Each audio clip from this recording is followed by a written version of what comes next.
যেমনভাবে জালিয়ানওয়ালাবাগে যেরকমভাবে চারিদিক থেকে ঘেরা হয়েছে, চরম আক্রমণ নামিয়ে আনা হয়েছে। কারণ মানুষের বেঁচে থাকার অধিকারটাই সবচাইতে বৈধ। কেন্দ্র রাজ্য মিলে একটা হকার উচ্ছেদ করছে।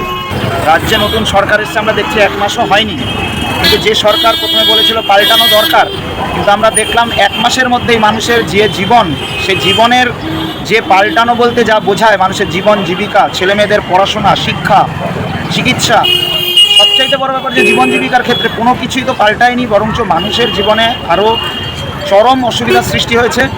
সরকার ইতিমধ্যে হকার উচ্ছেদ করছে, উচ্ছেদ প্রকল্প নিয়েছে গোটা রাজ্যের সমস্ত স্টেশনগুলোতে এবং বস্তিগুলোতে তারা উচ্ছেদ করছে। এখন উচ্ছেদের বিরুদ্ধে ইতিমধ্যেই সাধারণ মানুষ, যে মানুষের প্রত্যাশা ছিল যে সরকার আসার ফলে তাদের জীবনের কিছু পরিবর্তন হবে, কিন্তু আমরা দেখেছি সেগুলো হয়নি।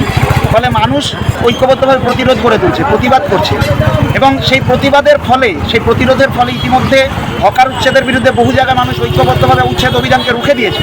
আমরা দেখেছি জয়নগরে, আমরা দেখেছি মগরাহাটে, বারাসাতে। ফলে সেই যে উচ্ছেদ অভিযানের বিরুদ্ধে মানুষের সংগ্রাম, তারই ধারাবাহিকতায় যাদবপুরের এইখানেও যে বামপন্থার যে সংগ্রামী ক্ষেত্র যাদবপুর, এইখানেও গত 2 তারিখে চূড়ান্ত দিন ঘোষণা করেছিল রেল কর্তৃপক্ষ যেখান থেকে হকার উচ্ছেদ করে দিতে হবে, কিন্তু 2 তারিখে যাদবপুরের সংগ্রামী হকার এবং যাদবপুরের বামমনস্ক মানুষ যারা মনে করে মানুষের জীবন জীবিকার অধিকার রক্ষা করার দরকার, কারণ মানুষের বেঁচে থাকার অধিকারটাই সবচাইতে বৈধ, সে বৈধ অধিকারকে যারা হরণ করছে তার বিরুদ্ধে মানুষ ঐক্যবদ্ধ হয়েছে, প্রতিরোধ গড়ে তুলেছে।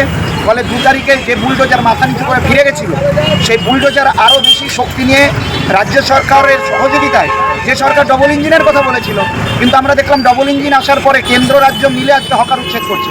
ফলে সেই কেন্দ্র রাজ্য যৌথ পরিকল্পনায় এই যাদবপুর স্টেশনকে তারা আক্রান্ত করেছে। তারা প্রচুর পুলিশ এনেছে, সিআরপিএফ নামিয়েছে, বাহিনী নামিয়েছে, এবং স্টেশন থেকে 300 মিটার পর্যন্ত বিস্তীর্ণ জায়গা তারা ব্যারিকেড তৈরি করেছে, যাতে ভিতরে এই ব্যারিকেডের মধ্যে যে আন্দোলনকারী যে মানুষ, সাধারণ মানুষ, হকার এবং ছাত্রছাত্রী যারা রয়েছে, যাত্রী যারা রয়েছে, তারা এই প্রতিবাদ করতে গিয়ে তারা যেন কখনোই বেরিয়ে না যেতে পারে পুলিশের অত্যাচারের মুখোমুখি হতে গিয়ে, এবং বাইরে থেকে যাতে কেউ ভিতরে আসতে না পারে।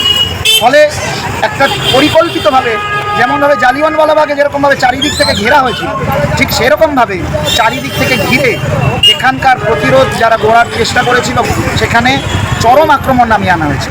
ফলে এবং সেই আক্রমণে বহু আন্দোলনকারী হকার যারা রক্তাক্ত হয়েছে, বহু মানুষ যারা ক্ষতিগ্রস্ত হয়েছে, এর বিরোধিতা আমরা করছি।